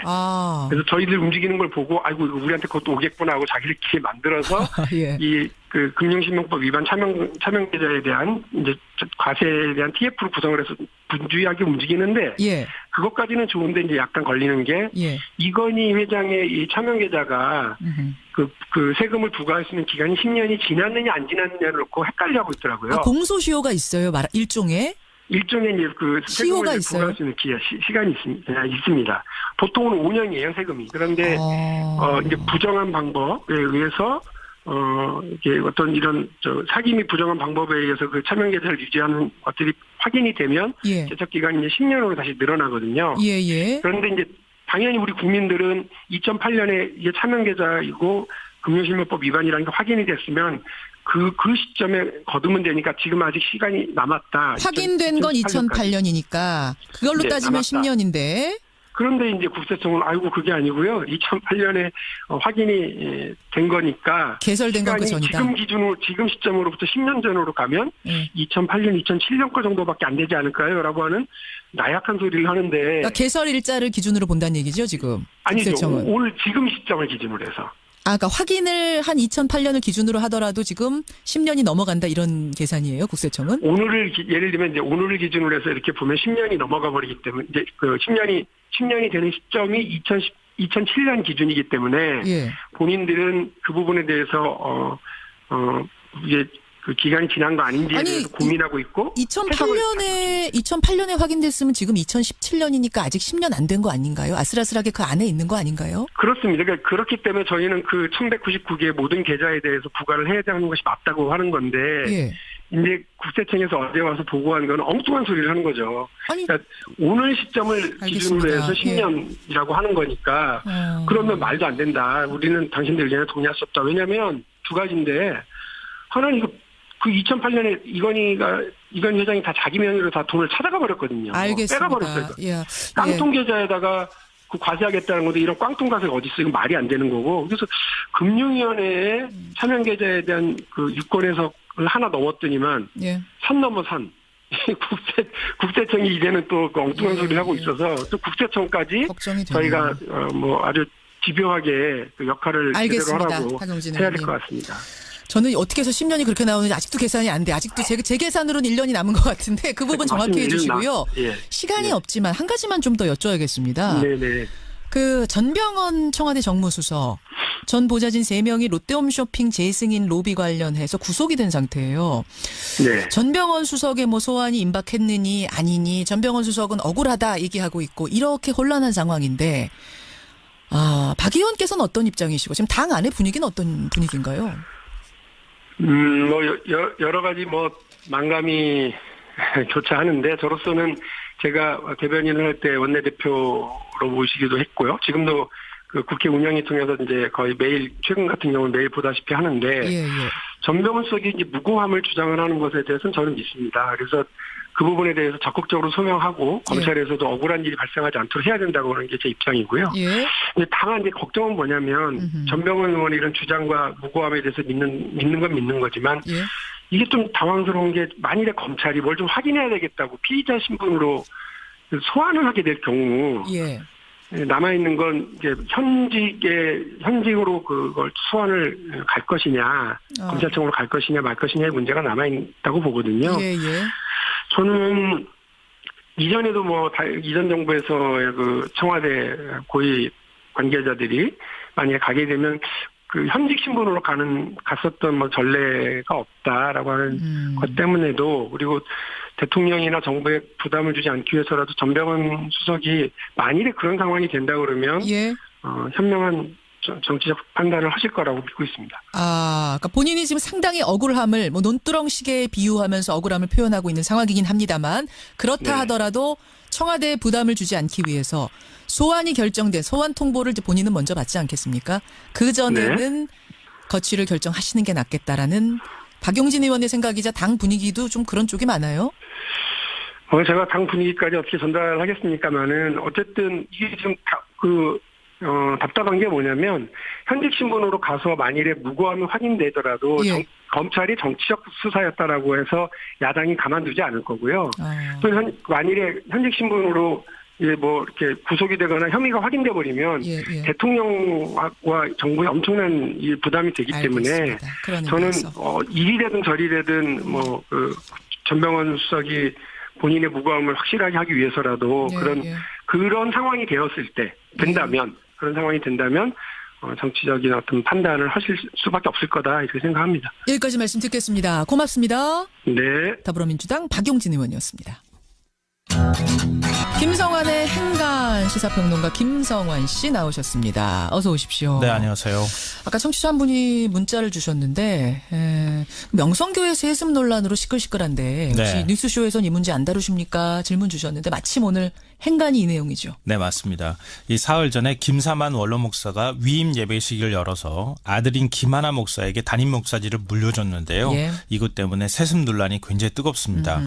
교회 측은 세습이 아니다, 민주적 절차를 거친 승계다 이렇게 설명하고 있지만 이 목회직 세습을 금지한 교회법을 어겼다는 비판도 함께 일고 있는 상황입니다. 그렇죠. 이 명성교회 세습 논란, 이 뉴스 행간을 좀 살펴볼까 합니다. 사실 명성교회는 장로회에서 예. 장로교단에서 가장 큰 교회예요. 예, 맞아요. 예, 다른 교회에 미치는 영향이 큽니다. 이게 그것 때문에 더 파장이 커지고 있는 거 맞아요. 아닌가 싶은데요. 사실 교회 세습 논란은 몇 년 전까지 굉장히 시끄러웠거든요. 예.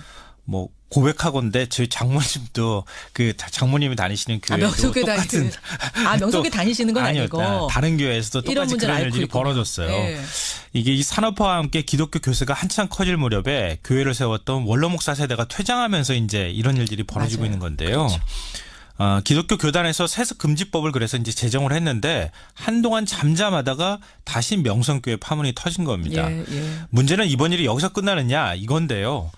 이 명성교회는 신도 10만 명의 연간 예산이 1,000억 원이 넘는 엄청나게 초대형 교회라고 할 수 있는 그런 교회입니다. 자연스럽게 다른 교회에 미치는 영향이 클 수밖에 없는데요. 그래서 제2, 제3의 명성교회가 생겨나는 것 아니냐라고 하는 우려가 생겨나고 있습니다. 국내 최대 장로교회에서 벌어지고 있는 이 교회의 세습 논란, 목사직 세습 논란, 이 뉴스에 행간 이면 들어갑니다.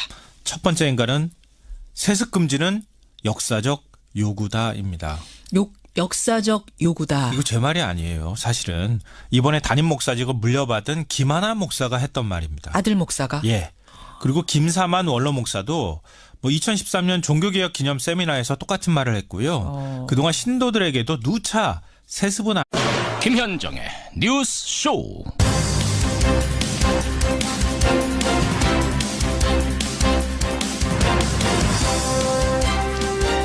애청자 여러분 안녕하십니까? 박근혜 정부 당시 3명의 국정원장이 결국은 모두 구속될 처지에 놓였습니다.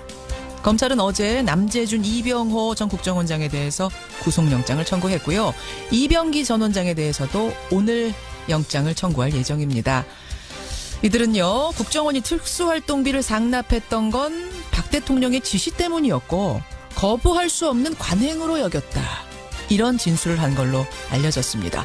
이렇게 되면 박근혜 전 대통령에 대한 수사 불가피해 보입니다.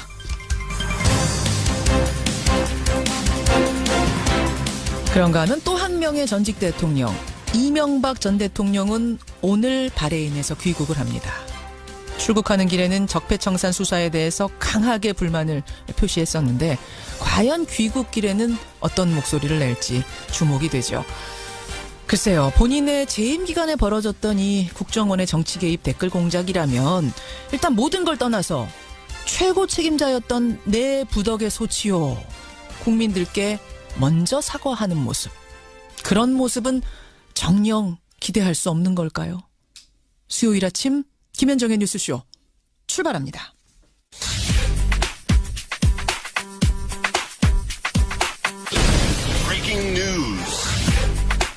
김현정의 뉴스쇼가 주목한 오늘의 포인트 김정훈 기자 나와 있습니다. 어서 오세요, 김 기자. 네네. 첫 번째 포인트 뭐부터 볼까요? 네, 트럼프의 중대 발표입니다. 예, 트럼프가 북한에 관한 중대 발표를 예고한 게 오늘이군요. 네, 트럼프 미국 대통령이 지난 13일 아시아 순방 중 예고를 했던 내용이죠. 예. 미국으로 돌아가서 현지 시간으로 15일 오늘입니다. 무역과 북한 그리고 다른 것들에 대한 중대 성명을 발표할 것이다. 이렇게 밝혔습니다. 가능성은 뭐가 예측됩니까? 북한에 대해서는 두 가지 가능성이 있죠. 테러 지원국 재지정을 하면서 압박의 강도를 더욱 높일 수도 있고요. 반대로 협상 개시를 위한 신호탄을 쏘아 올릴 수도 있습니다. 정반대로 대화 얘기를 할 수도 있어요. 네, 그렇죠. 이와 관련해서 조셉 윤 미 국무부 대북정책 특별대사가 어제 한국을 찾아서 머물고 있거든요. 예. 아무래도 우리 정부와 중대 발표에 대한 의견 조율도 이루어졌을 것 같네요. 북한이 사실은 2달간 지금 도발을 중단하고 있기 때문에 네. 이런 것으로 미뤄봤을 때는 대화 재개 가능성도 지금 없는 상황은 아닙니다. 그렇죠. 하지만 또 한편으로 볼 때는 어떤 핵미사일 기술력 확보를 위한 시간 끌기일 수도 있고. 맞습니다. 어쨌든 오늘 있을 트럼프 대통령의 발표가 북핵 위기 국면에 대한 앞으로의 방향키로 작용하지 않을까 그렇게 해석이 되네요. 첫 번째 포인트 트럼프, 두 번째는요. 네, 홍준표의 거둔 손, 안철수의 내민 유승민 대표입니다. 바른정당의 당대표로 취임한 유승민 대표 어제가 각 당들을 예방하는 시간이 있었는데 네. 한 곳에선 아주 한 대를 받고 한 곳에선 들어가지도 못했어요. 문전박대를 받았죠. 예. 자유한국당 홍준표 대표가 유승민 대표의 취임 인사 자체를 거부한 게 발단이었습니다. 예, 예. 이에 대해서 유승민 대표는 아주 졸렬한 작태다 이렇게 쏘아붙였고요. 그러자 홍준표 대표는 배신자 집단은 정당으로 보지 않는다 이렇게 받아쳤죠. 배신자 집단은 정당도 아니다? 네. 그렇게 험악한 분위기가 연출됐습니다. 반면에 유승민 대표가 국민의당 안철수 대표와 만난 자리에서는 찰떡궁합을 과시했거든요. 그러게요. 만나자마자 뭐 개혁의 파트너다 생각이 같다 이런 말들이 오갔고요. 특히 그동안에 유 대표가 국민의당에 손을 내밀면서도 호남 배제 또 햇볕 정책 포기 이런 것들을 전제하고 있다 이런 시각이 있었거든요. 예. 이에 대해서도 유승민 대표는 호남 배제라고 한 적 없다. 나 그런 말 한 적 없다. 네, 지역주의를 탈피하자는 얘기였을 뿐이다. 이렇게 적극적으로 해명하는 모습을 보였습니다. 결국은 유승민, 안철수 이 두 대표가 손을 잡는 국면으로 지금 가는 건가. 그렇게 되면 국민의당의 호남 계파들의 반발은 어떻게 되는 건가. 이쪽이 포인트겠네요. 그렇습니다. 예. 세 번째 포인트 가겠습니다. 네, MB의 귀국 반격의 본격화입니다. 적폐청산이 감정풀이나 정치보복 아니냐 이렇게 직격탄을 날리면서 사실은 출국했었거든요. 네. 오늘 돌아옵니다. 2박 4일 일정으로 강연차 바레인을 찾았던 이명박 전 대통령이 귀국합니다. 예, 예. 말씀하신 것처럼 출국길 기자회견에서 현 정부의 적폐청산 활동을 강하게 규탄을 했죠. 그렇죠. 현지 강연에서도요. 각 분야의 국민들은 우리가 이루는 결과를 훼손시켜서는 안 된다는 마음을 갖고 있다. 이렇게 언급을 했는데 이전 정권 비위에 대한 전방위 사정을 에둘러서 비판한 것으로 보입니다. 예. 귀국 후에도 이명박 전 대통령은 현 정부를 상대로 친이계는 물론 보수 세력 전체의 결집을 주문할 것으로 보이는데 당장 오늘부터가 그 행보에 주목할 필요가 있습니다. 마지막 포인트 인천공항이네요. 오늘 인천공항. 네네. 여기까지. 김정훈 기자 수고하셨습니다. 네. 이건희 회장의 차명 계좌는 모두 1,021개였습니다. 정치권은 차명 계좌가 상속 유산이라는 이 회장의 주장에 의문을 표시하고 있습니다. 이건희 차명 재산이 정말 상속 재산이 맞는지 비자금은 아닌지 명확히 밝혀야 합니다. 예, 더불어민주당이요. 이건희 회장의 차명 계좌 문제에 대한 과세 문제를 다루기 위해서 태스크포스를 출범시켰습니다. 이건희 회장 차명 계좌가 드러난 건 지난 2008년입니다. 당시에 특검이 찾아낸 차명 계좌의 수는 1,199개. 금액으로 따지면 4조 5천억 원이었습니다. 삼성은 그때요. 차명 계좌는 실명으로 전환을 하겠다. 그리고 성실하게 그에 대한 세금 납부하겠다. 세금 내고 남은 돈은 전부 사회에 공헌하겠다. 이렇게 약속을 했었습니다. 그런데 우리가 잊고 있는 사이에 삼성이 이 약속을 지키지 않았다는 사실. 이게 이번 국감에서 드러난 거죠. 이 사실을 국감에서 밝히고 이번 TF의 간사까지 맡으셨어요. 민주당 박용진 의원 연결을 해보겠습니다. 박 의원님 안녕하세요. 네, 안녕하세요. 박용진입니다. 네, 2008년에 찾아낸 게 은행계좌 64개, 증권계좌 954개. 이 중에 이건희 회장 명의로 전환한 게 있긴 있습니까? 실명 전환을 했는데 이건희 회장 명의로 한 건 아니고요. 하나가 있어요. 한 개? 전환. 예. 네. 한 개 했는데 그건 또 누구 명의로? 확인한 거죠. 실명을 확인한 거고요. 나머지는 사실상 다 인출해 가버렸습니다. 인출해 갖고 그래서 실명 전환이라고 하는 것은요. 법적인 명의로는 예. 그 본인의 이름으로 계좌를 개설하거나 그렇죠. 아니면 본인의 이름으로 그 가짜 명의인을 본인의 이름으로 바꾸는 건데 그 과정은 과징금 및 그 이자에 대한 차등과세를 이자 소득하고 배당 소득에 대한 차등가세를 하는 것을 얘기하는 거거든요. 그렇죠. 예, 그렇죠. 그러한 절차가 필요한 건데 그런 거 없이 그냥 인출해 가고 현금으로 빼갔어요. 그냥 가져갔다는 겁니다. 근데 제가 알기로는요. 특검 다 끝나고 2008년 말에 삼성이 발표를 하나 했어요. 그 차명 계좌의 돈들을 다 이건희 회장 실명으로 전환했습니다. 이렇게 공식 발표를 해서 저는 차명 계좌를 돈 세금 낼 거 다 내고 실명으로 전환한 건 줄 알았는데 그러면 그때는 그거 거짓말한 겁니까?